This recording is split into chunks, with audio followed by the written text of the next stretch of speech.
Science fiction fans like to maintain that science fiction is a literature of ideas. Kim Stanley Robinson actually makes that claim appear true.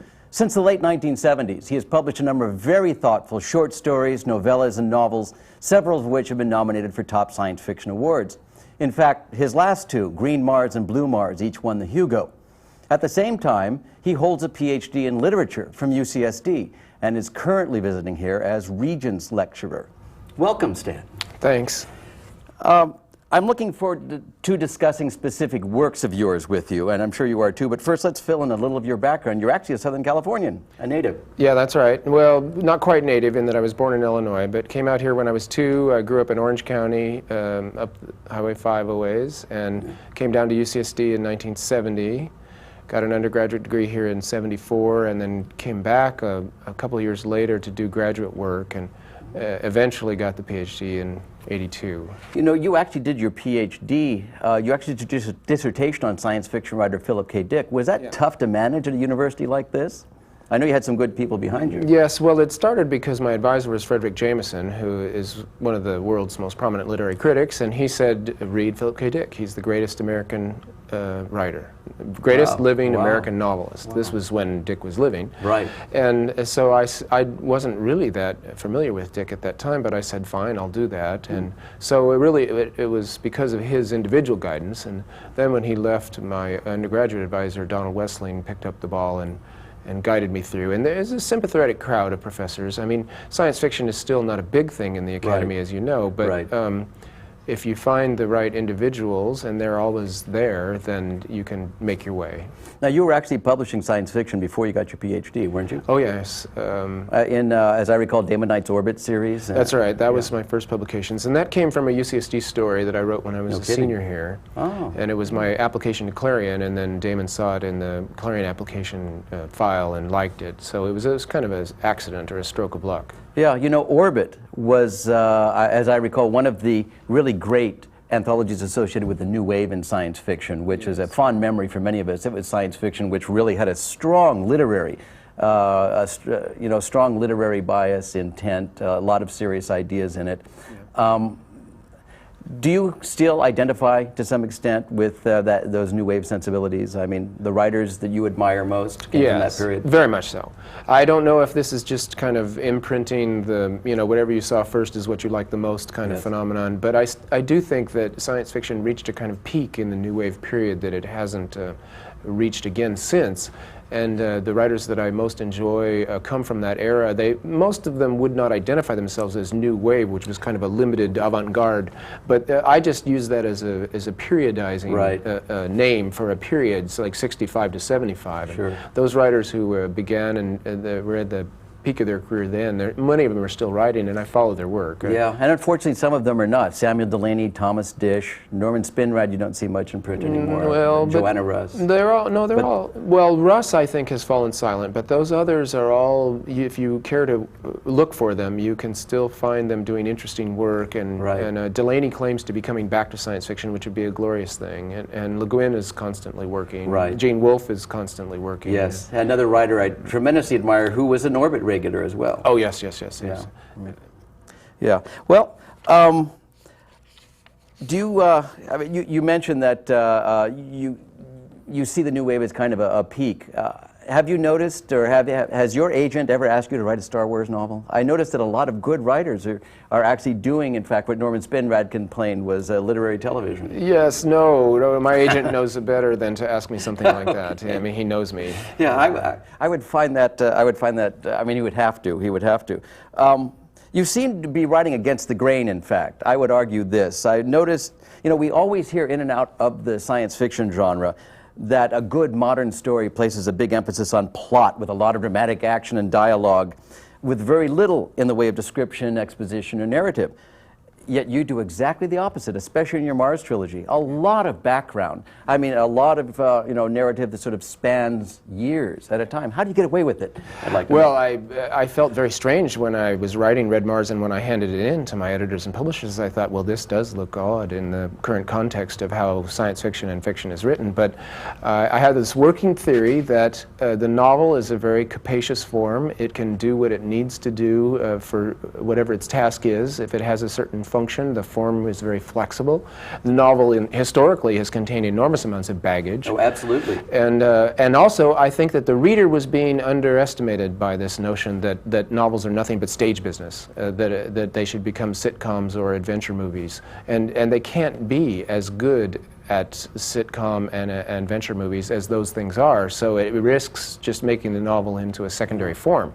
Right. So I took my risk, and the response has showed that readers are very generous, and if you can make it interesting, then you can have a character thinking for 20 pages about a rock, and that's as entertaining to the reader as any other more conventional stage business would be. Yeah, considering that both Green Mars and Blue Mars won the Hugo, now that, for those people who don't know, is the award that's actually nominated, voted on by the fans. Yes. Were you surprised? I was, but it made sense to me after a while, because I think what science fiction fandom saw in those books was a writer that trusted their intelligence and their ability to actually read about science, that there is something about science fiction that still has to do with science. And I think the fandom responded positively, because when they read those books, they said, boy, this guy is not pulling any punches, and this stuff is still interesting, and we ourselves can comprehend this. And so it was validating to a whole mode of being, because, as you know, science fiction fandom is a kind of way of life as well as a literary mode. Right.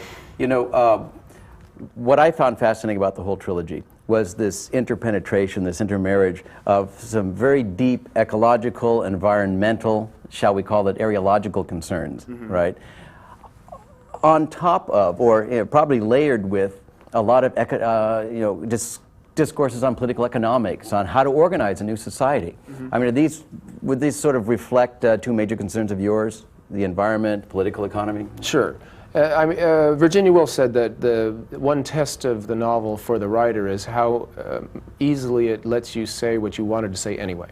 And by that test, the Mars novels for me were really a perfect match. They allowed me to talk about these things that I'm interested in. Yeah, now they really are epic in scope, and all I have to do is show the viewers the last volume, and of course this is the paperback. There's a lot of material here, as there is a lot of material in the other ones, and sometimes I find myself having to refresh my memory on which character is Nadja and which is Maya. You know, there's a lot there. Of course, for a lot of the prominent characters, they actually do represent ideas in a way. I mean, Anne... Positions, yes. Yeah, positions. Yeah. Anne, Hiroko, this mysterious... Yeah. I need to mention the red and green debate here. Anne is a red, somebody who wants to keep Mars original, different from Earth. Hiroko is one of the leading greens, right? Right. Someone who wants Mars to be totally terraformed. And this leads to an awful lot of, sometimes violent debate between the characters. In fact, one of the characters that disappears in the first novel, John Boone, is always looked back to as the idealist. In a way, it seemed to me at the time in Red Mars, John Boone was almost naive in his idealism. I mean, sort of precious. Oh, yeah. And in that sense, easy to kill, unfortunately. Well, somewhat of a simpleton, but with an ability to coalesce other people's ideas in a way that got them across to the general populace. Yeah. Now, one of the things I think I noticed was that in Red Mars and Green Mars, there was a huge emphasis on the science of actually turning a cold desert planet into an imitation of Earth. I mean, what you do, very specific. You had to do a lot of research for this, or how much of this is just speculation on your part? Well, no, I did a lot of research, and there is a fair body of scientific literature on the possibility of terraforming Mars. And there are ethical questions involved in environmental ethics, and then there are just purely technical or physical questions involved. Could it be done if we decided we wanted to? And how long might it take? But I made some suggestions that were my own innovations, and scientists have either said, yes, that's possible, or else they've shaken their heads and said that wouldn't really actually help or work. Yeah. You know, increasingly, though, I noticed, and of course, this was there in Red Mars and through Green Mars, but especially in Blue Mars, which I have to confess I'm still finishing up. There is an awful lot on now political economics. An awful lot on the scene I'm thinking of where they have a constitutional convention and all these different settlements from all over, a lot of different nationalities and religious backgrounds, and of course we have 4 different generations of Martians here because of that longevity treatment that those remaining from the first group. You have a lot of speculation on how you could actually create a new world in political terms. There seems to be a kind of, I mean, would you say utopian interest in that novel, as in some of your others? An interest in how you could actually bring about a utopian system? Yes, I think of the Mars Trilogy as a utopian novel. But what I was interested in doing in this particular attempt at it was to inject Utopia into history so that the novels start more or less now and take a long time to get to what you could call the utopian state, including some unsuccessful or failed revolutions, some sort of velvet or successful revolutions, et cetera, but that it isn't going to be something that we can do overnight. But that nevertheless I thought it would be interesting to put all my cards on the table and reveal to the reader in absolutely specific terms what I thought how a political state might be structured so as to make for long-term sustainability, the greatest good for the greatest number, et cetera, et cetera. So. No, it's interesting. There was something that I particularly noted in Blue Mars. During the Constitutional Convention, this one old-timer, one of the first 100, Vlad Tanayev, stands up, and he's a mysterious figure. He and these 2 women have been out in the outback, so to speak, for a while. At first, they were working on the longevity process. Biologists were able to bring together a lot of different ideas. Vlad seems to be doing the same thing now in economics. He too has moved sort of from biology to economics, looking at it, I guess, as an organic being in some large sense. And one of the things that I noted that really struck me is his critique of capitalism in here. You know, if democracy and self-rule are the fundamentals, then why should people give up these rights when they enter their workplace? In politics, we fight like tigers for freedom, for the right to elect our leaders, for freedom of movement, in short. And then we wake up in the morning and go to work, and all those rights disappear. That's, I'm skipping, that's what capitalism is, a version of feudalism in which capital replaces land and business leaders replace kings. Is Vlad speaking for you? Yes, that would be one of the more direct statements of my own political beliefs about the system that we're in. And actually, this has come up in the seminar that we're doing here at UCSD right now on Utopia and science fiction with Frederick Jameson. And I think Fred is vaguely, maybe irritated is too strong of a word, but he can't see this notion that we are still in, that feudalism is still the controlling political system of our day. And I realized that's because really for Marxism, the transition from feudalism to capitalism is the test case of their historical method. And so if someone comes in and says, well, yes, it's like the big paradigm shift from Newtonian to Einsteinian. Yes. If someone comes in and says, well, that paradigm shift is not really important, it hasn't been achieved. But nevertheless, I think the analogy is a good one because you can say that even though Einstein completely recontextualizes our whole understanding of the physical universe in our level of the senses, Newton's laws still hold perfectly well. So at a certain scale, Newton's laws are still true even though Einstein has revised everything. Well, in the political world, I still would contend to Fred and everyone else that even though there are significant differences between capitalism and feudalism, if you look at the big picture of the way things are structured, the way power is held, we still live in a pyramid where a tiny proportion of the populace has power over everybody else, and power works and wealth works in a kind of a pyramid. Okay. Quick personal question here. I read Green Mars while I was backpacking in southern Utah, and I was just reading Green Mars while at Blue Mars while at the Grand Canyon. I couldn't help but notice that there was something distinctly Martian in the landscape I was in. I know you were a backpacker yourself. Did you actually model the Martian landscape on landscapes you know? I did, yes. The American West, and in particular for me, the High Sierra. The Sierra Nevada above tree line can stand for my vision of the terraformed Mars, which needs to be a very desert, cold, kind of Arctic tundra place. Right, I've been there too, I understand. Yeah. And I mean, in many ways, this is a false analogy. Mars doesn't have much granite, for instance. It doesn't have the kind of mountain ranges that tectonic plate action throws up, because it doesn't have tectonic plate action. So what I'm saying is that the whole planet of Mars would look like just a few small areas on Earth, and so it becomes like a wish fulfillment. It was originally a backpacker's interest. I looked at the satellite photos of Mars. I said that would be a great place to go backpacking. The whole trilogy is generated out of that initial urge. Yes. You know, we mentioned earlier just a little while ago the utopian impulses in the Mars trilogy. I think this brings me back to what I think of as your trilogy of the 80s, as the Mars trilogy is your trilogy of the 90s. That's the Southern California trilogy, as we know it now. Really interesting for a trilogy. I mean, Mars is more traditional in the sense that it is actually chronological. One book looks ahead at the next. In the Southern California trilogy, you have something really original. 3 futures that diverge from pretty much the same point, using the 3 basic science fiction formulas of the disaster novel, the dystopia, the utopia. That's right. How'd you come up with this idea? Had you seen this done anywhere? No, I think this is one of my few original ideas. You're too modest. No, I don't feel like I'm an originator, but in this case, I think that was something that I myself thought up on a drive from San Diego to Orange County in, say, 1971, going from UCSD to my parents' house as an undergraduate does on the weekend or the vacation. And the transition between San Diego and Camp Pendleton, specifically, right. The sort of pseudo-wilderness of Camp Pendleton into the full-on suburbia of Orange County gave me a sense of the oddity of history, the way landscape is chopped up, and how if things had gone differently, it could be Orange County that was wilderness, and and so the whole thing occurred to me, the tripod arrangement, way back when I was very young. It took me at least 15, almost 20 years to actually write down the texts for this idea, but it was an old idea. Now, you know, I was reviewing those novels just recently in preparation for this interview, and one of the things I noted was the way they all begin with an excavation. All 3 of them began with an excavation, and I couldn't help but note that in each case the excavation sort of warned you about, or tells you what kind of world you're entering.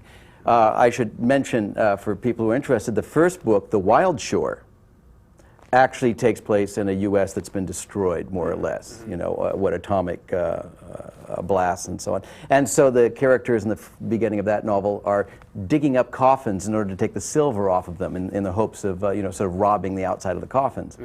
In the second novel, The Gold Coast, this takes place in a world which is basically an extrapolation of the 80s, isn't it? Yes. Yes. It's fairly grim, and in the first chapter you have characters on the freeway taking drugs, getting ready to break through the pavement of a parking lot in search of Orange County's past. Yes, that's right. And in the third book, as I recall, that in The Pacific Edge, which is the utopian novel, they're actually pulling up the pavement and taking all the junk that's been buried under there for recycling. Yeah, that's right. So, yeah. I mean, I'm of course supposing, I think for good reason, that the Pacific Edge would be your ideal for Southern California's future, right? Yes, yes. Would you agree that we're a bit closer to the Gold Coast at this point? Well, at this point, but I like to take the long view here, and I notice that people are more interested in Pacific Edge than the Gold Coast, that the possibility of hope and of sort of retrofitting or deconstructing the madness of the suburban Utopia setup in Southern California. Over the long haul, we're going to pull this stuff up, we're going to reorganize, and things will, over the really long run, change, and we will green Southern California again.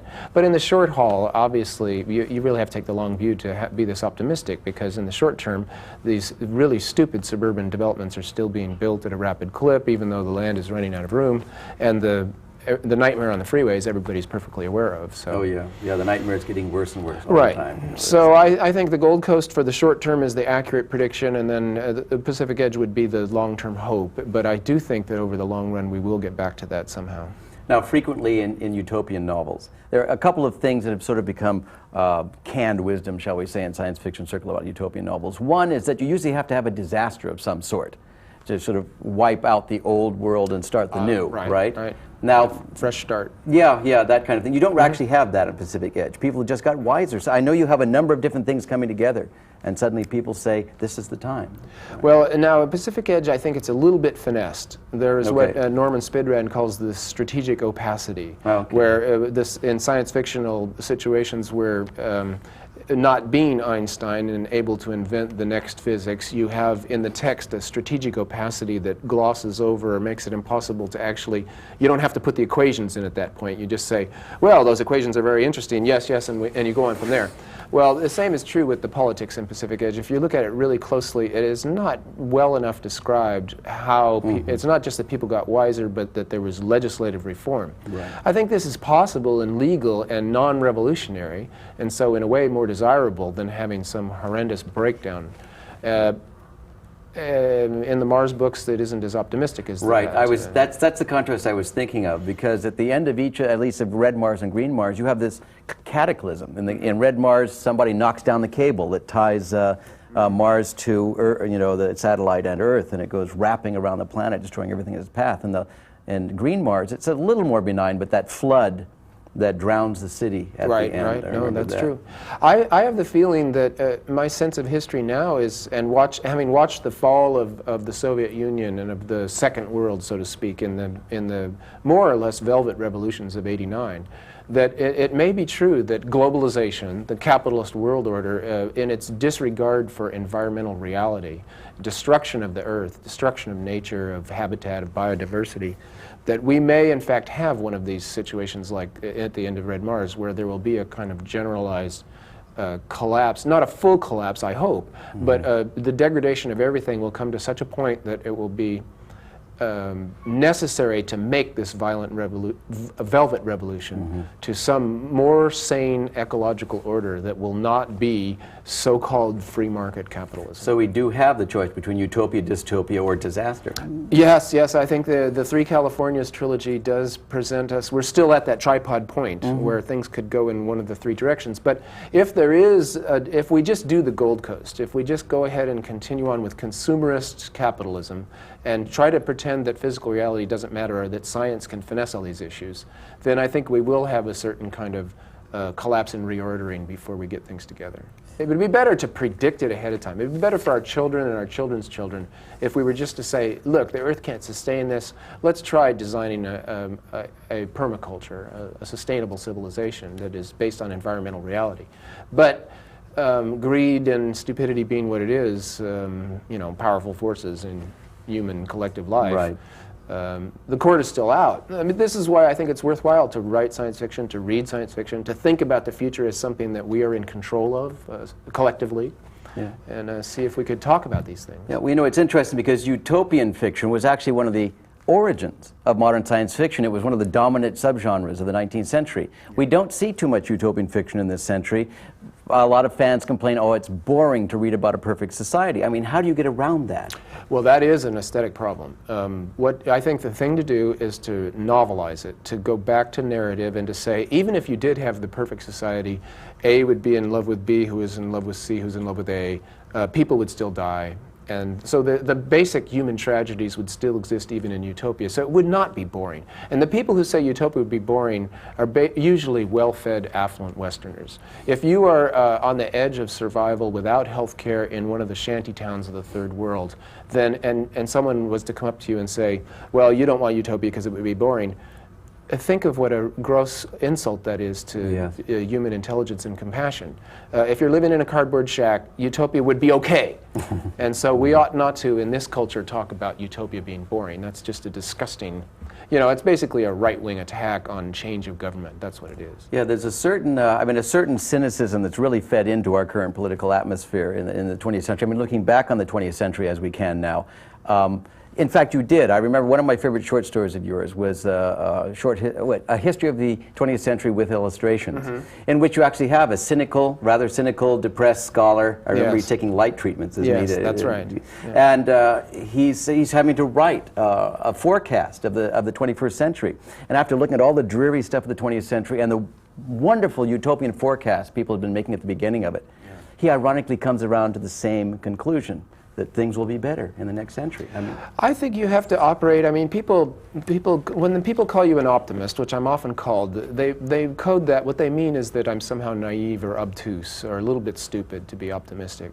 And like John Boone, maybe? Yes, exactly. But my feeling is that it's not partly be a matter of biochemistry, sure, but it's also just a matter of political policy on my part.